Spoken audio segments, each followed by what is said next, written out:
Yo, so the Sixers season came to an end yesterday, man. At the hands of the Knicks, we eliminated now. The Knicks moving on to the second round. Score was 118 to 115, man, and it was a great game for sure. We started off down by like 20, came back, and you see it's only a 3-point difference in the game. Just a great series altogether, man. It's one of the best playoff series I've seen in a while, in a few seasons, to be honest.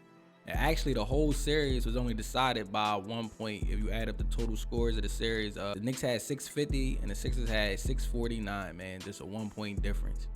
Definitely was a great series. Definitely was a dogfight like it always is with New York and Philly teams. And I enjoyed watching it, even though, it was unfortunate that we lost. But before we get into the game, man, let's go ahead and get it out the way. Let's get it out the way. What am I talking about? I'm talking about him. Tobias Harris, Mr. O, the average fan to trade me for a crumble cookie. You damn right I trade you for a crumble cookie. You know what else I trade you for? A donut, because that's exactly what you had. A donut last night, 0 points. I trade you for a donut. I trade you for a crumble cookie. I trade you for a bag of salt and vinegar chips. I trade you for some gas station coffee. I trade you for a Roku remote. Nigga, I trade you for a Sega Dreamcast. Yo, you said a Dreamcast or a Tobias Harris? Yeah, let me get that Dreamcast. I trade you for a bucket of mop water. I trade you for a 211. I trade you for a tortilla wrap. Yeah, one of these. No chicken, no nothing in it. I trade you for some stale bread. I trade you for a pair of lug boots. I trade you for a short cigarette. Yo, bro, you gonna finish that? Let me get that shirt. All right, good look. Now get the out of here. Yo, come here, Toby. Sit down. Let me talk to you, right? Explain to me this, right? You a veteran player. You've been in the league for a long time now, right? You're the third option on this team. You're the third scoring option. You tell me and explain to me how in an elimination game, you get 0 points on 2 shot attempts, right? And you at home, bro. You at home in an elimination game. You only put up 2 shots. Disgraceful. Preposterous. Some bull. Get him out of here. Your time in Philly is up, bro, because we tired of this every season. At the end of every season, this is a topic of conversation. Is you folding. So you it's time to go, man. Your contract up anyway, man, and boy, is we happy. Now let's get to the players that actually was out there hooping, man, trying to get this dub for us. Shout out to Kelly Oubre, man. I like what you've been doing for us all season. It been times where Tobias Harris was supposed to step up and you didn't step up, man. So shout out to you, man. You did a great job on Brunson for most of the season. I'll be honest, man. You made it hard for Brunson for most of the season, the regular season. Game 1, you made it tough for him. But by game 2, he figured it out. And that's what great players do, man. They learn from every game. They figure out how to still be effective. And Jalen Brunson, one of them. But you had 17 points last night. You hit 3 threes.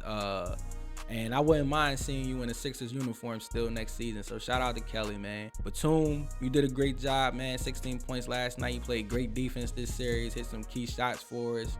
Buddy Hield, man. You ain't played whole series until last night, man. And you came in cooking off the rip. 20 points last night. Hit 6 3-pointers. You came in and did exactly what you were supposed to do. Campaign, another one, man. You only had 6 points, but the box score don't explain your impact on the game, man. You only had 6 points, but you come in the game with like this high energy. You get us going, you build our momentum up, and you feel what I'm saying? Like, we be needing that, man. So just your impact on the game coming off the bench for Tyrese Maxey, I like it for sure. I would like to see you not take so many rush 3-pointers and ill-advised shots, but I definitely would like to see you in a Sixers uniform next season. Now, Paul Reed, I like you. Like, you just like the cool guy on the team, but what you did last night, unacceptable, man. You look like you was scary, man. Butterfingers, man. You gonna have to get into the gym this offseason. You have to work on your game or something, man, because when you come in for Embiid, man, it shouldn't be that big of a drop-off. Now, Tyrese Maxey, man, 17 points last night. He wasn't really aggressive, but I feel like your legs wasn't there. Just like the load you had to carry for us in game 5, putting the team on your back and forcing the game 6, like you did that single-handedly, man. And you played a hell of a game. Like, you just a young star, man. You a young up-and-coming star in this game, man. Like I said last night, you looked like your legs wasn't there. They switched the game plan up on you whenever you was driving to the rack. I mean, it was like 2 or 3 defenders meeting you there. You didn't get some of them foul calls either. A couple of them plays where you got fouled, you should have got them calls where you didn't get them. I'm surprised because we was at home, so I thought you definitely would have got them. But You know what I mean? This is a learning experience for you, man. You gotta learn how to fight through that. You gotta learn, you know what I mean? Even if you are fatigued, you gotta learn how to fight through that, still be effective. And you just gotta learn how to get it done. Cause we see that you got it in you, like for sure, man. You had a hell of a season, man. Most improved, man. You had 350 balls this season, dropped your career playoff high, 46 points this season. And it just been a joy to watch, man. I can't wait to see how you look next year, cause you one of them people that stay in the gym, man. I know you're gonna come back even better than you was this season. And I can't wait to see it.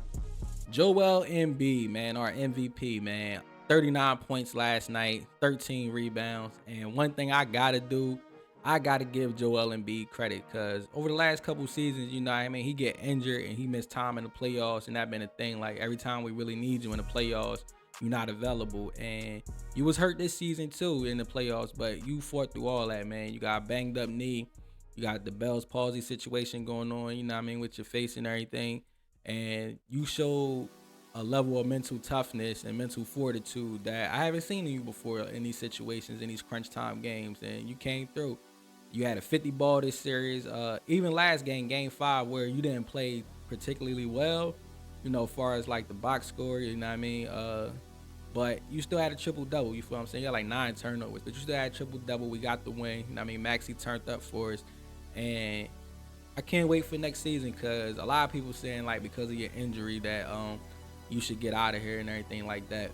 They should trade you while you're still valuable before you really get hurt. But I want to see you run it back again. I want to see you run it back with a better version of Maxey next series. Nick Nurse will be in the second year of coaching you. He'll be more familiar with the players. Plus, we should make some moves in the all season that should help us be a better team. So, shout out to our MVP, Joel Embiid, man. Great season. Can't wait to see what's going to happen next year. Now that I got my Toby rant out the way, and just let me speak on the game as a basketball fan, congratulations to the Knicks. I've been caping for Jalen Brunson all year. It's crazy that we played the Knicks, and I mean, 'cause that's one of our rivals, but I've been caping for Jalen Brunson all year, you feel what I'm saying? Because I feel like he should have got some more MVP nods this season. Like, he got the Knicks to the 2nd seed this season, you feel what I'm saying? Even with Julius Randle not being there, they had a lot of injuries. Mitchell was out for a lot of the season. Hartenstein got hurt this season. When they made the trades, OG Anunoby got hurt this season.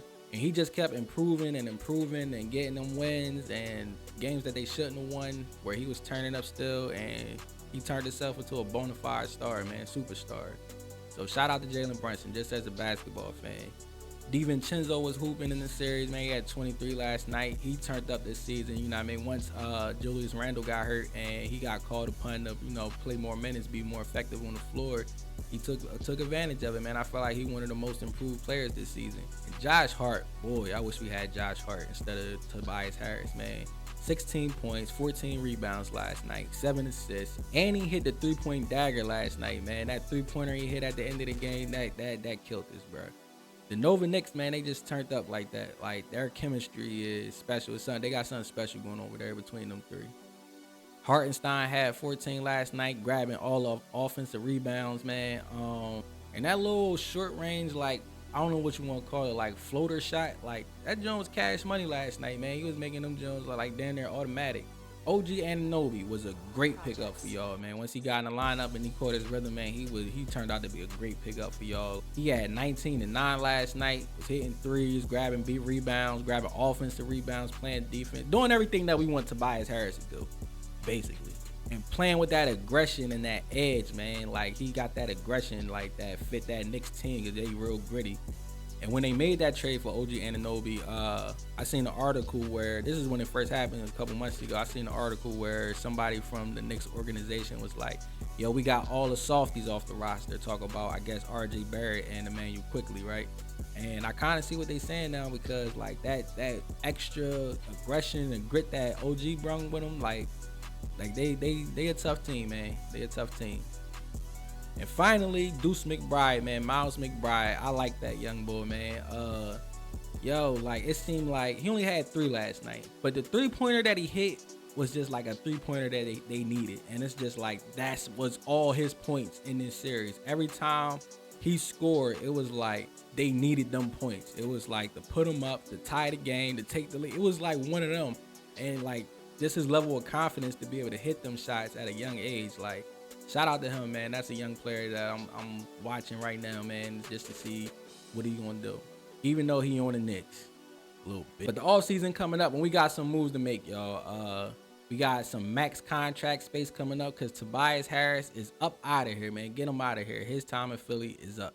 I would like to see us go after Paul George. That's the first name I could think of off top that's going to be in free agency. I would like to see us get another max player or a reliable third option to pair with Embiid and Maxey. And we definitely got to get a backup big, man. That's one of our weaknesses. When Embiid come out the game, man, the teams, they take full advantage of it, man, because we don't got no real like paint presence when Embiid not in the game. So we definitely gonna need a backup big. That should be one of our major priorities this offseason. Shout out to the Sixers, man. Hell of a season, even though we came up short, man. And I can't wait for next year, man. Can't wait to see what next year gonna be like.